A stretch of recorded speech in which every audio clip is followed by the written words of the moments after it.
मैं ऑस्ट्रेलिया का student visa apply करना चाहता हूँ। स्टूडेंट वीज़ा की रिक्वायरमेंट्स क्या हैं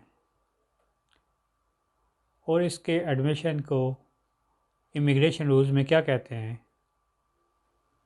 क्या इसके लिए बैंक स्टेटमेंट भी रिक्वायर्ड होती है? और क्या इसके लिए सोर्स ऑफ इनकम भी शो करने हैं?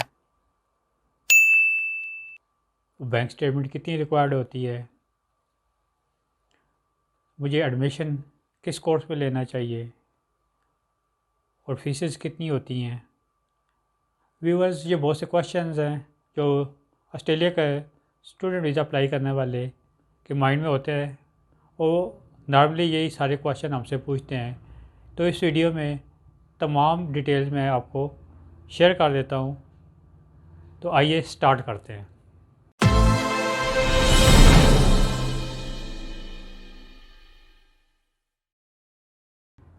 स्टूडेंट वीज़ा के लिए सबसे पहले मैं आपको ये बताना चाहता हूँ कि आपका ओवरऑल केस ऐसा होना चाहिए कि आपका केस जब वीज़ा ऑफिसर स्टडी कर रहा हो तो वो ये श्योर हो कि आप जेन्युइन स्टूडेंट हैं और आपकी जो स्टडी है जब कंप्लीट हो जाएगी तो उसके बाद आप अपने होम कंट्री में वापस आ जाएंगे।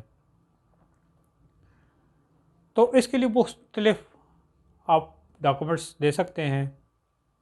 जो जर्नल डॉक्यूमेंटेशन जो कंपल्सरी होते हैं, सबसे पहले मैं उसकी डिटेल शेयर कर देता हूँ। जो पासपोर्ट है आपका, वो एटलीस्ट 6 मंथ वैलिडिटी होनी चाहिए उसकी। और अगर आपके पास पाकिस्तानी पासपोर्ट नहीं है और आप अदर नेशनलिटीज़ का कार्ड है आपके पास या अदर नेशनलिटीज़ का पासपोर्ट है और पाकिस्तान में आप गवर्नमेंट की परमिशन से रह रहे हैं, जस्ट लाइक अफगान सिटीज़न है, तो पाकिस्तान गवर्नमेंट उनको कार्ड इशू करती है। वो कार्ड आपके पास कंपलसरी होना चाहिए। NSC आपके पास होना चाहिए जो वैलिड हो। जो आपकी मेन क्वेश्चन में से बैंक स्टेटमेंट है। व्यूअर्स, बैंक स्टेटमेंट जो आपकी एटलीस्ट 3 मंथ की वैलिडिटी के साथ होने चाहिए कि लास्ट 3 मंथ से आपकी अकाउंट रनिंग में हो। और फिर आपका एंडिंग बैलेंस आपके डिपेंड कर रहा होता है कि आपके फर्स्ट ईयर का जो कोर्स है उसकी टोटल ट्यूशन फ़ीस आपको कवर कर रहे हो। और अगर आपने फ़ीस में से हाफ फ़ीस या कोई फ़ीस पे कर दी है तो वो उस फीस में से माइनस हो के बाकी अमाउंट आपके पास होनी चाहिए। फर्स्ट ईयर की फ़ीस के अलावा आपके जो लिविंग एक्सपेंसेस हैं, बोर्डिंग है, अदर एक्सपेंसेस हैं, तो वो भी आपके पास होने चाहिए। व्यूअर्स, ये मेन इम्पॉर्टेंट में से आपकी ये माइंड में रखना है आपने कि सिर्फ आपकी बैंक स्टेटमेंट ही नहीं होनी चाहिए। बैंक स्टेटमेंट एक तो पूरी अमाउंट की होनी चाहिए और बैंक स्टेटमेंट कम ना हो। जो एवरेज में बैंक स्टेटमेंट अगर आप पाकिस्तान से कंसिडर करते हैं वो 30 लाख से लेकर 50 से 60 लाख रुपए तक भी होती है। ये डिपेंड कर रहा होता है कि आपके ओवरऑल कोर्स की फ़ीस टोटल है कितनी, आपने पेड कितनी कर दी है और अदर एक्सपेंसेस किस एरिया में जा रहे हैं, तो वो डिपेंड कर रहा होगा। इसके अलावा आपके जो 60,000 ऑस्ट्रेलियन डॉलर की इक्वल आपकी पेरेंट्स की या जो आपको सपोर्ट कर रहे हैं उनकी इनकम शो करानी होती है। नॉर्मली ये फिगर सुन के अक्सर एप्लीकेंट परेशान हो जाते हैं। इसमें परेशान होने की बात नहीं है। इसमें आप ये शो करा सकते हैं कि हमारी ये रेंट आ रहा है, हमारा ये बिज़नेस है, इससे इनकम जनरेट हो रही है।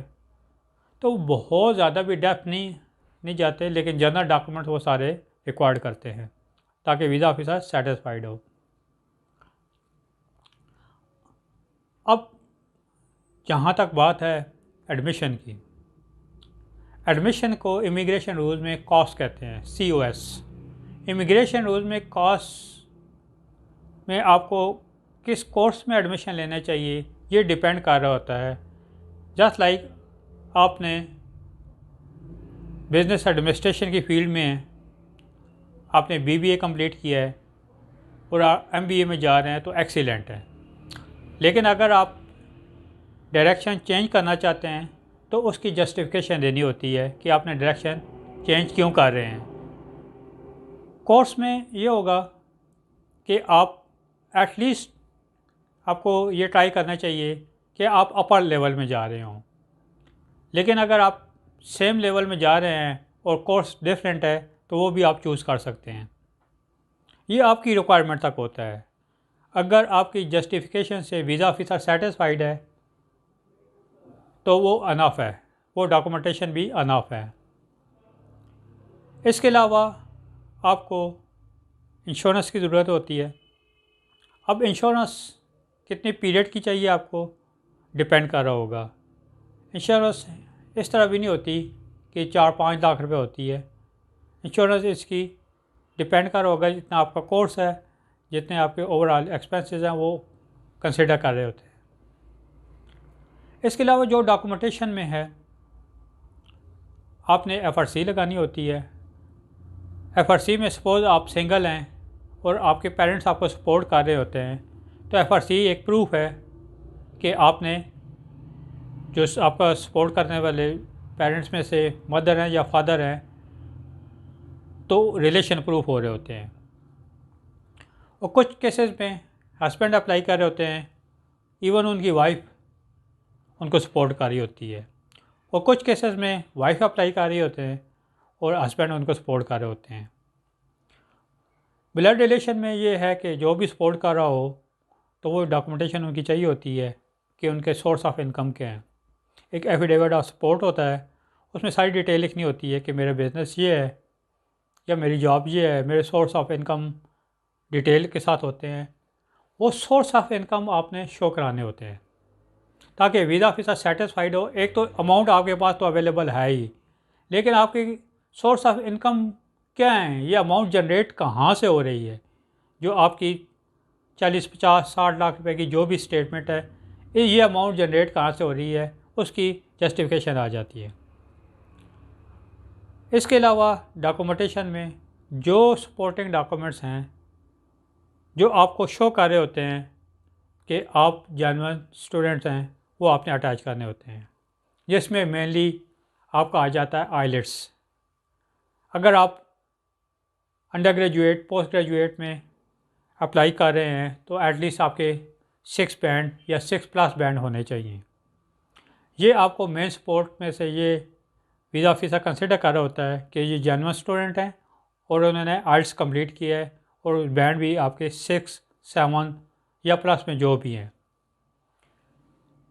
तो व्यूअर्स, ये जनरल सारे डॉक्यूमेंटेशन मैंने आपको बिल्कुल क्लियर कर दिए हैं जो अकॉर्डिंग टू लॉ हैं। अगर आपके फर्दर कोई क्वेश्चंस है, कोई पर्सनल क्वेश्चंस हैं तो आप हमें कमेंट्स कर सकते हैं, आप हमसे कॉल करके भी पूछ सकते हैं, आप डायरेक्टली ऑफिस विज़िट भी कर सकते हैं।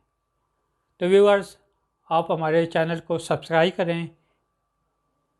वीडियोस जो अदर शेयर की हुई हैं आप वो भी देख सकते हैं, डिफरेंट कंट्रीज़ की जो हम शेयर करते रहे हैं वो आप चेक करने के बाद जो हम फर्दर शेयर करेंगे वो भी देख सकते हैं। सब्सक्राइब करने के बाद आप इनको शेयर करें ताकि ये इंफॉर्मेटिव वीडियो दूसरे के लिए भी बेनिफिशियल हो। Thank you.